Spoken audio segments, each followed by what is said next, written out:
light, flame, and sound. We'll keep to ourselves.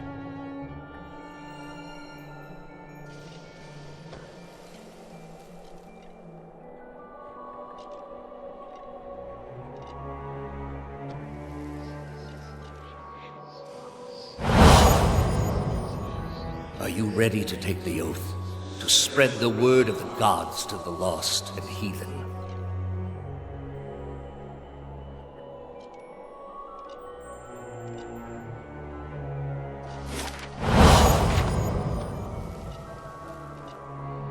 I am trusting you to remain loyal to the gods in this. If you do not, you will have greater powers than me to answer to. But you will answer to me as well.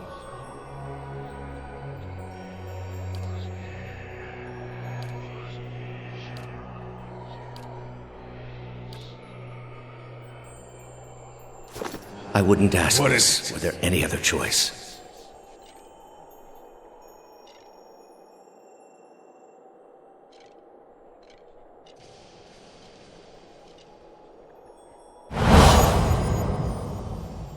This is a missionary, same as I was, taught the wrong things as I was. Osionis. They have held off many would-be invaders. You are ready to give a confession? I am ready to hear one from you.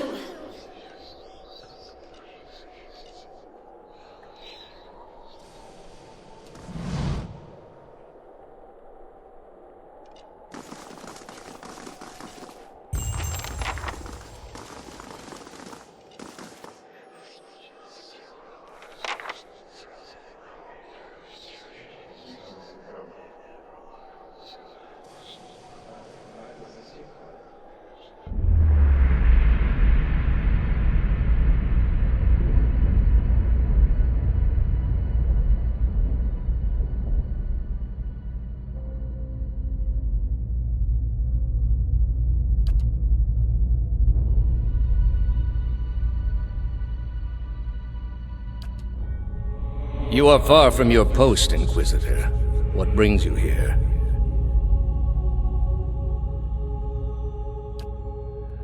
That woman sought only to destroy the foundations of peace and civility that my people sacrificed everything to build. It has many uses, but its purpose is to bring structure to the chaos that surrounds it. They are monuments to Woodica's greatest servants among my people. I hope to join them myself one day, but my work is not yet complete. The Inquisition was based on the need to cut the flesh from a rotting wound. We are in a sanctum holy to Woodica. There are others like it in service to the other gods. I come here often to pray for her counsel, and in this space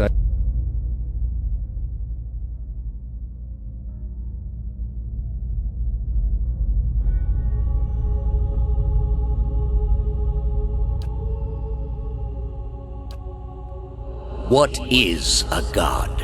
A higher power? A rewarder of good deeds and punisher of the wicked?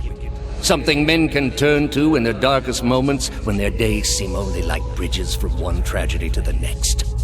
Our gods are all these things.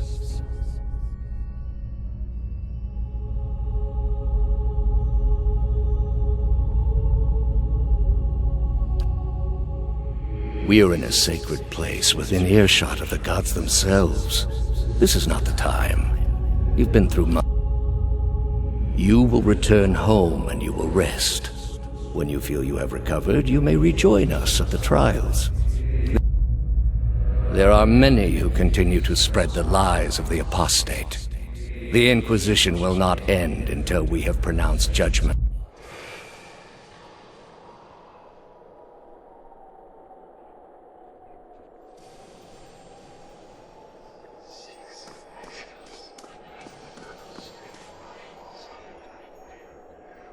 How did you find it? Another in a string of acts of petty defiance. For all her knowledge, she always... Then she should have obeyed. I ask one thing of all my followers. She was incapable. A waste of rare talent and intellect. What of your cohorts, then? They have followed you to their deaths. Is it loyalty that brings them here? Or is it, as my agents suggest, that they have no direction of their own? You have devoted yourself to studying the work of my people. Why? I thought your people had much to teach us. That we, too, could create great machines, improve our ships, make an empire as vast and impressive as yours ever... And did you ever consider that these were things you were never meant to understand? That their comprehension is beyond you? I did. But it turns out that doesn't matter, you see. I'll bring these secrets home, and set them before 1,000 eyes and ears. I don't care if it takes 100 years. The leaden key exists to ensure that you will not. Take the secrets home, and we shall. Greater civilizations than yours have attempted to reclaim what we buried. The greater their successes, the worse their fates in the end.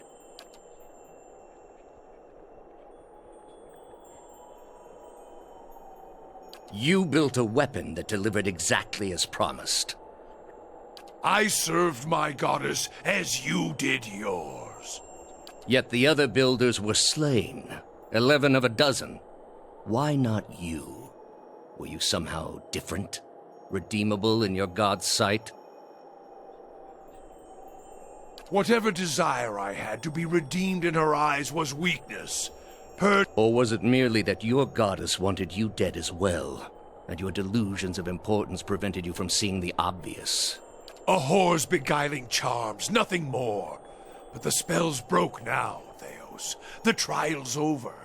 I know friend from foe, and I've come here now to see... You were able to destroy a god because another god wished it. Without her hand to guide you, you could not strike at a god any more than you could strike the sky. You are impotent. I understand your Duke's bells gave you a mission. Their orders do not absolve me of my greater responsibility to the safety and well-being of the Republics. Yet you disobeyed.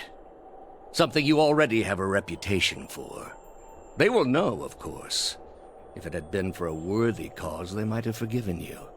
But I don't see them pursuing animancy after seeing what it's done here.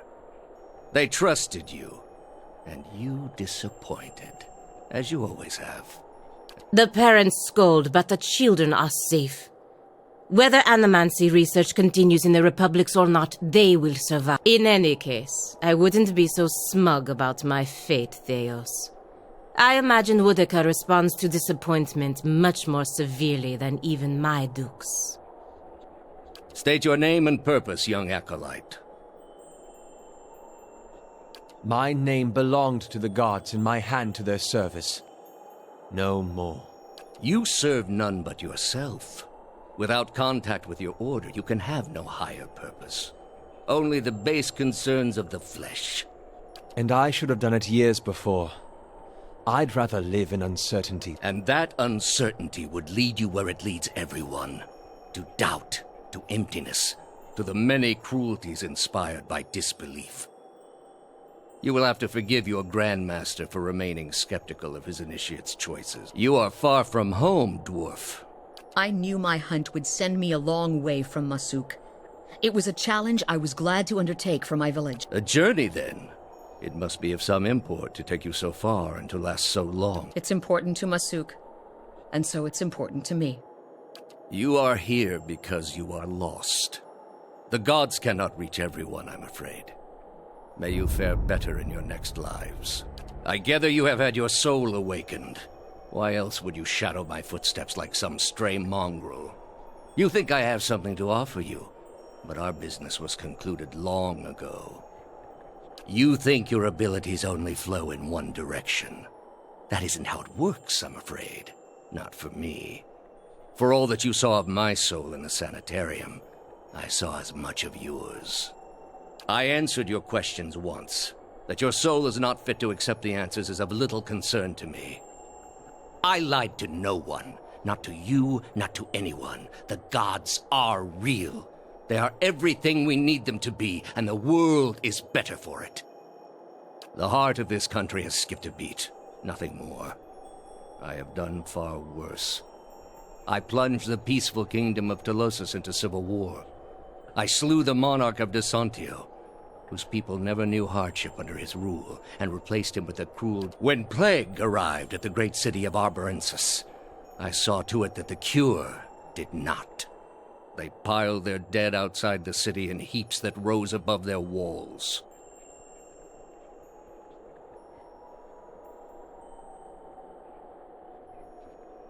That's where you are mistaken. There was a time, back when your soul was still a shapeless mist, when the world believed only in false gods. Thousands of them. Gods that told them to take slaves. Gods that told them to make war upon their neighbors and devour. But all that changed when they learned of the true gods. Our gods. All those misshapen, bestial instincts melted beneath the radiance of our God's majesty. You could see it in their eyes. That dull emptiness replaced with the glimmer of a kindled spark. And replaced it with one far worse. Have you imagined this existence? The one the apostate would have created. We are not all so virtuous as she. Without our gods, the most wicked, the most tyrannical, they would take that power. But more than that, it would be a hollow existence. All mysteries forever unanswered. All purposes constructed from meaninglessness. No endings to bring closure. Only a wheel, turning without mercy, grinding our spirits to dust. For all my years, I have seen exactly what they are capable of. What the apostate asked was beyond any man. All I have seen, the millennia of experience. I will not be dissuaded from this course. This is the only way. You have not thought this through. There is no leaving this place for you. I allowed it once, but you have made it with your soul and thousands of others. I will see this world. Hear me, Woodica. Your servant called...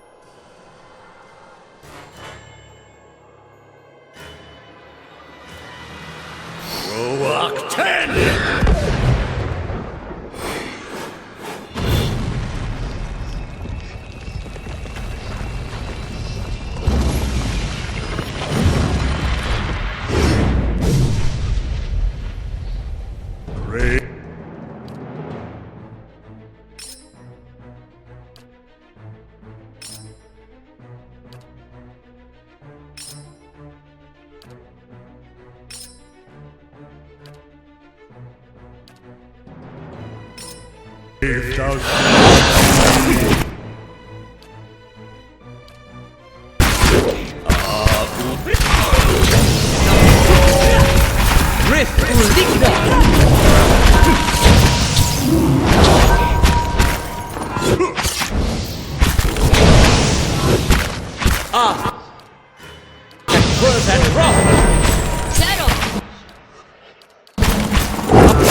Lavaru beyond seek! Lavaru beyond seek!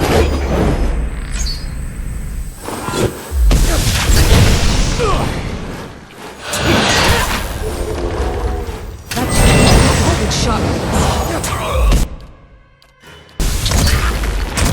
Freros! There! Good shot with this.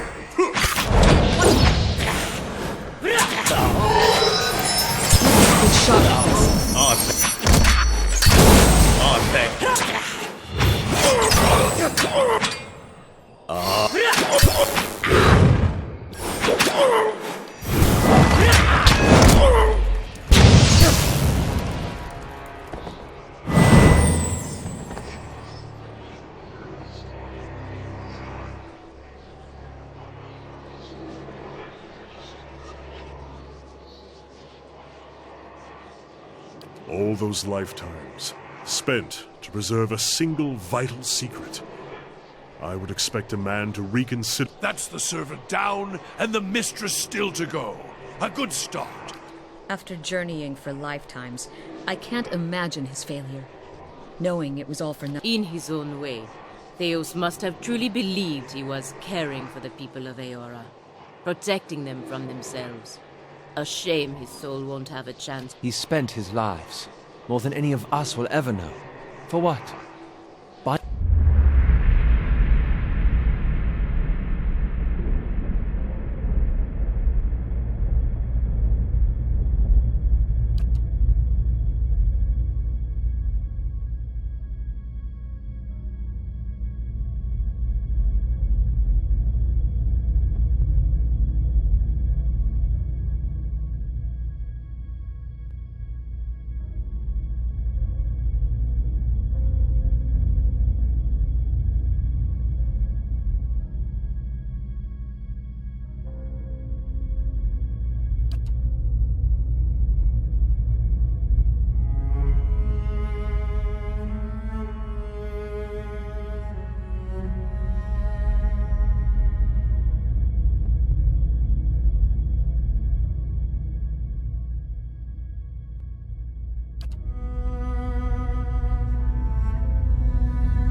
As you wish.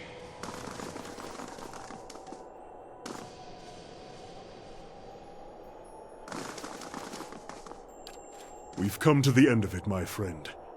It has been an honor to walk this road.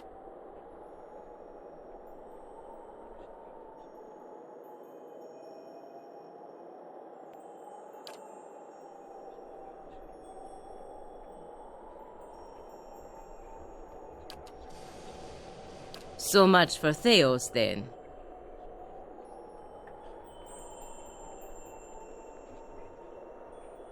Now you have a chance to set things right, back to the proper order of things. It will take the Deerwood generations to recover, but it... Ah, the end of the road greets us at last. You fared well, Watcher. Better than any Watcher has right to. Would that my own trial had produced such an outcome. I had figured myself for the field all this time. But you were the field, and I the darkness. A lesson neither of Durance nor of Margarin. Never thought I'd see something like this in my travels. Lends a little perspective, doesn't it? It's a bitter thing to have come so far only to find that it was all for nothing. Somehow, I don't think we're any better off knowing what we do. I guess that's up to you, isn't it? Because I'm too short to reach the controls on that thing. For all I know, when you flip the switch, that thing will blast us all as far as Nasitak. Whatever happens, though, I'm glad we journeyed together. So you did. It's been an honor. Astounding. I always knew the Leaden Key stood for something big, but I didn't quite realize what I'd gotten myself into. And now, you're in the middle of something even bigger. But even if you send the souls somewhere specific now, who knows what the next turn of the wheel will make of them? We can't really control what happens to them. Nor should we try. I had to see the monster Theos had become. It's your decision, of course. Yes.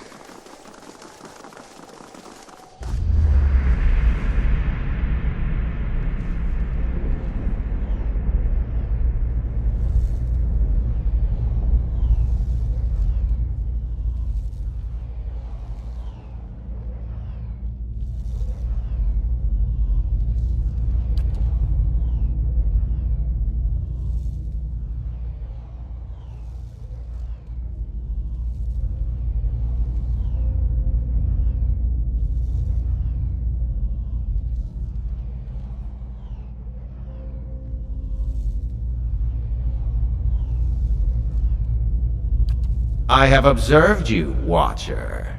The way you handled that noble girl in Deerford, delivering an idol effigy to her uncle. A most careful scheme. You have labored at the pleasure of others. That shriveled hag in Hadrit House. Those preening soldiers with more taste for silk than steel. The wretched tribesmen playing out their fantasies of grandeur. And then you cowered and knelt before the gods themselves, begging one paltry favor, and now the gods give you orders and commands, even while you set out to fix what they cannot.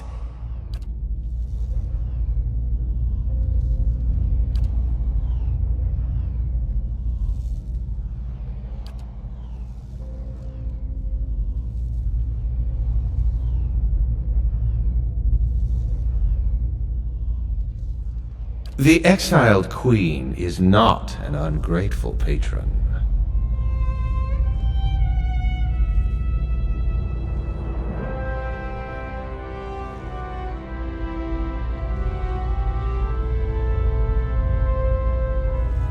Finish the work Theos began. Strengthen Woodica with these souls and allow her to become the most powerful of all the gods, with you as her favored.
You say that now, but when you're standing in front of the machine, considering the lifetimes and the powers that await you, we'll see what you do.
At your command, the ancient device became your instrument, spinning to life with deafening resonance and gathering up the swirling essence like thread on a great spindle.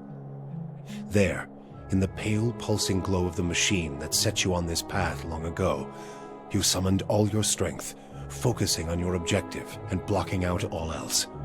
With a single concussive blast that rocked the chamber and sent you tumbling to the ground, you freed the souls from their stasis. Exhausted, your consciousness slipping away, your last sight was of the machine, dark and dormant. Then your eyes closed, and sleep welcomed you at long last.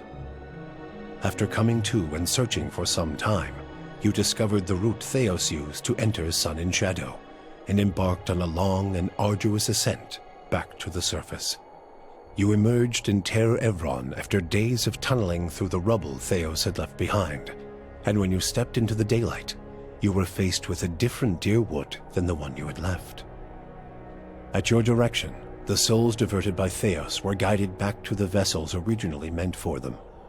For the first time, parents of hollow-born children woke to the cries of their infants and looked into their eyes to see them staring back. People fell to their knees where they stood, thanking Helia or Mogren, or even Aethys for their forgiveness of whatever guilt they felt they bore. But for all the relief that had come to some parents, others only found new grief. For many thousands of Hollowborn had died during Wide One's legacy, many by their parents' own hands. For those children, there would be no homecoming. Yet the last Hollow birth was in the past now, and those parents willing to risk trying for a new child were frequently rewarded, often with twins. Many felt they saw Helia's hand in it, and the year would be remembered as the year of Helia's splendor. It is said that Galawain is the enforcer of the guards, and is known to hunt down those who wrong them. To wrong Galawain, then, is truly to wake the beast, and the father of monsters took great umbrage at your broken promise to him. Along with Mogren and Abidan, Galawain embarked upon a more direct approach to claiming his quarry. In the months that followed, the frontier settlements of Deerwood were inexplicably attacked by packs of beasts and monsters, suddenly organized and unafraid to approach Kith on their own land. Many such villages were all but destroyed by the time troops could be dispatched from local garrisons. Those that weren't destroyed by the beasts of Galawain often found themselves at the mercy of the fires of Mogren. A dry spell throughout Deerwood led to a rash of forest fires on a scale not seen since the War of Black Trees, and many settlements paid the price for their proximity to the wilderness.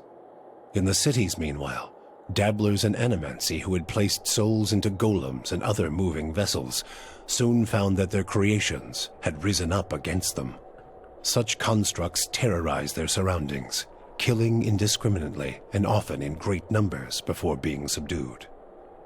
Though you had killed Lord Radric in his throne room, So strong was his drive to rid his land of Eothasians that he returned to life as a death guard, a deathless crusader for his brutal cause. With the remains of his humanity stripped away, Radric came to see all the people of Gilded Vale as worshippers of Eothas, and one day he led his forces into the village personally to see them all purged from his lands. Gilded Vale was left a hollow shell, its buildings ruined, and its people slaughtered. Even travelers and would-be squatters knew better than to take refuge inside its borders. Lord Radric returned to Radric's Hold, where he remained, keeping eternal watch over his barren domain. Following the assassinations of Duke Avar Wolfgren and Lady Webb, Defiance Bay was thrown into political upheaval. In the ensuing weeks, the streets had become the domain of looters and blackguards. Few dared to step outside their own doors alone or unarmed. But order was soon re-established by the Knights of the Crucible, who, despite their depleted numbers, had gained favor in the public eye for their role in unraveling Widewind's legacy. They were quickly reinforced by returning forces from Fleetbreaker Castle. Having seen both the ills and the promise of animancy, internally the Knights quietly began a more cautious exploration of the new science. Depleted in numbers but bolstered by their newly forged stock of soul-augmented weaponry and a small contingent of forged knights, the Knights of the Crucible would soon become an order few in Defiance Bay would dare to cross. But the opportunity to build upon their newfound power proved too great a temptation for the High Justice. What was at first a measured approach to animancy soon gave way to a rapid buildup of armaments. The High Justice would eventually seize control of the city for his order and place Defiance Bay under indefinite martial law. The destruction of the machine atop Ter Noaneth spelled the end of the reanimated corpses in Heritage Hill. Though at first few were willing to venture into the abandoned district, it was soon cleaned out and rebuilt. The district's horrors still fresh in people's minds, it would be some time before it was fully repopulated. But eventually the lure of cheap prime land would all but erase the memory. The Duke's assassination at the apparent hands of an animancer had caused catastrophic rioting in the streets of Defiance Bay. But those who had escaped the melee in the palace hearings remembered the testimonies of the strange guest who had shown up that day and absolved animancy, implicating the leaden key instead. The rumor spread quickly, and soon the popular belief was that the assassin had been a Leaden Key spy. When the legacy had lifted, people came to see it not as a sign that the riots had been according to the god's wishes, as Theos had hoped, but as a confirmation that animancy had never been the source of the problem in the first place. Deerwoodans instead convinced themselves that the riots had somehow purged Defiance Bay of Leaden Key spies, and that the end of Widewind's legacy was their well-deserved reward. The rage against animancers was quickly forgotten, and those who had survived were permitted to return to Brackenbury Sanitarium and rebuild it so they might resume their studies. In the town of Deerford, an underground cult dedicated to Scan insinuated itself into the town's institutions. It became a popular travel destination for the wealthy, who were actively courted by the town's leadership. But few who visited the town would ever return, as they soon found their fortunes plummeting and their reputations destroyed by their own kin. The destruction of the Eyeless and the permanent loss of Abidon's memory emboldened Andra. She considered the knowledge that Kith might have found, both of the origin of the gods and her part in concealing it, and vowed that such a calamity must never come to pass. She churned up a fury in her seas. Underwater mountains rose and fell, and the seabed was swallowed and spat out again by the great maws that divide the continents of Kith. Only a fraction of this chaos reached land, but it was enough to swell rivers and spread earthquakes throughout the Deerwood and Air Glanfath. Coastal towns suffered so that few noticed the damage that had been done to Engwithan ruins, from Thane Bog to Twin Elms.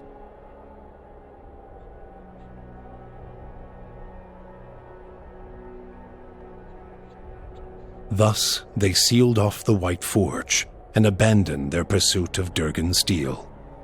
Durgan's battery became a trading post once more, and Stalwart thrived in its shadow. Stalwart's revival brought trappers, traders, and artisans from all over the Deerwood, and from Red Ceres too. Prosperity brought peace to the border region, as Deerwoodans and Red Serans alike left old quarrels behind. The Flames That Whisper clan found a cautious peace with Stalwart, particularly once the villagers heard of the aid the ogres had offered against the Eyeless. The clan moved back into the Russet Wood, and as Stalwart grew in prestige, the villagers formed a tighter alliance with their ogre neighbors. Within a generation, ogre traders visited Stalwart, and village hunters were welcome in the Russet Wood. Harmka's death had brought the Devil of Carrick little satisfaction. In time, her taste for vengeance soured. What replaced it was a hunger to feel something, anything, new. Summer had thinned the snowpack twice over when she felt the joint at her elbow first begin to stiffen. She turned her back on the hopes of animancy and civilization and walked east. She pushed through the mountains, past Red Ceres, and into the broad plains of Ishamiddle. She had forgotten what it was like to simply journey, no goal or destination in mind. Though she felt nothing more than the steady thump of her feet on the road, the endless horizons and grassy meadows were new to her. She measured her time in the gradual rusting of her body and was satisfied. Her movements slowed, but so did the world around her. Waist-high grasses undulated and tacked in the wind, as gradual as the tides. Sparrows and blackjays made steady pilgrimages across the sky, each flap of their wings a solemn salute. She could hardly move when she found something she had never seen before, the ocean. With the last of her strength, she pulled herself beneath the water, content at last to feel the movement of currents and the constant caress of the waves. The fortress of Cadnua emerged as a bastion of security in the midst of an untamed land, becoming the envy of every thane and earl in Deerwood. Legend grew over time of its impregnability, and stories of formidable invaders easily scattered by the keep's defenses became popular around the hearths of Deerwoodinians. Likewise, it also became a beacon to travelers, merchants, and visiting dignitaries alike. Reputed as the finest fortress in all Deerwood, people would journey from near and distant lands alike to experience its fabled hospitality and grandeur. After the death of the Master below, a strange quiet fell over the endless paths of Adnua. The attacks on the fortress above ceased, Adnua's silent titan the closest remaining thing to a master in its musty, forgotten passages. Palagina had gone against the Duke Spell's orders by inventing a new trade arrangement with the Anamenfath to accommodate the recovering Deerwooden market. With the Deerwood's people still weakened by Weidman's legacy, the Valian republics easily pushed their would-be competitors out of the market. For her outrageous insubordination and audacity, Palagina was banished from the republics. She traveled north in the Eastern Reach, avoiding Valian ports and entering the ranks of the kind wayfarers. Despite her bravery and dedication to those in her care, her strange appearance made her feel like an outsider wherever she went. Adair chose not to return home to Gilded Vale. Still most comfortable far from cities, he settled in Deerford, which, like many towns in the Deerwood, was beginning the slow process of rebuilding. Believing now that it was the obligation of Kith to be the leaders their gods had not, Adair was soon named mayor of the town, and under his guidance, Deerford soon began to prosper. He expelled the last of the Scanites from the area and drew new settlers with the offer of land, a trick he had learned from someone he otherwise preferred to forget. With each passing day, Deerford would come to more closely resemble the Gilded Vale of Adair's childhood, the one worthy of its name. When the dust settled in sun and shadow, Aloth looked upon the remains of Theos Ixarchanon, his former master. He saw where the Grand Master had gone wrong and what would be required to undo the harm Theos had wrought. With a flick of his wrist, he burned Theos's robe, headdress, and every other symbol of the man's power. Never again, he vowed, should Kith live in fear and blind obedience to an authority they did not understand. Armed with the knowledge and courage he had gained on his journeys with the Watcher, he set out on the long and lonely task of dismantling the Leaden Key. With both their aims fulfilled, Kanorua bid the Watcher farewell and sailed back to his beloved Rawatai. There, he came before the Lore College, determined to guide his people down a better path. Before his intrigued peers, he spoke of the accomplishments of the great people of Engwith and their efforts to bring peace to Rawatai and the myriad cultures of Eora. He presented the shattered tablet as proof of the Tonvi Oratoa's existence beyond Rawatai's borders and the shared ideals of Eora's peoples. Kana called for a new age in Rawatai culture, where his people might take their place at the forefront of progress and pave the way toward a better future. Kanarua's speech proved inspiring, and his voice came to be considered an influential one in the push toward continued progress in the northern continent. With Theos defeated and the souls released from Sun and Shadow, healthy children were born once again in the Deerwood. The grieving mother sought a place where she might do penance for the birthing bell. She returned to Deerford, where, to the astonishment of the villagers, she delivered the first healthy child in over a decade. She remained there, and with each new birth, she saw a measure of hope restored to the Deerwood and a measure of grace for her own troubled past.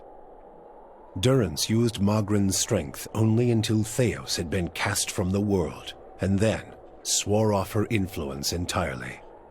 Regret came to weigh heavily on his mind, and a man who had never previously lacked for words or opinions came to embrace silence and contemplation. He continued to wander, penniless and destitute, searching now not for the reason for his goddess's silence, but for a mechanism for revenge.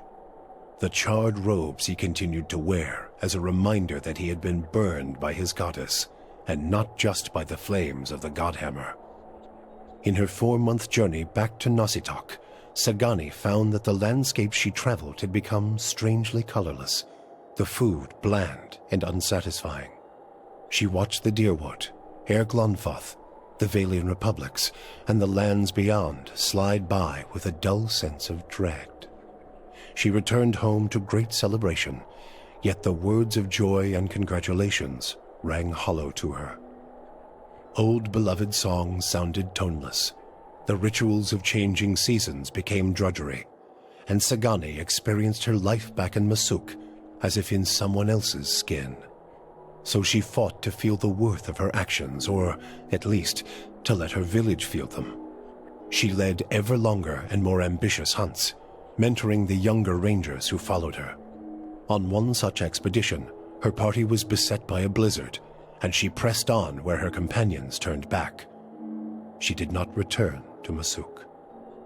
For you, the death of Theos brought an end to your waking visions, and a silence to the whispers of the past.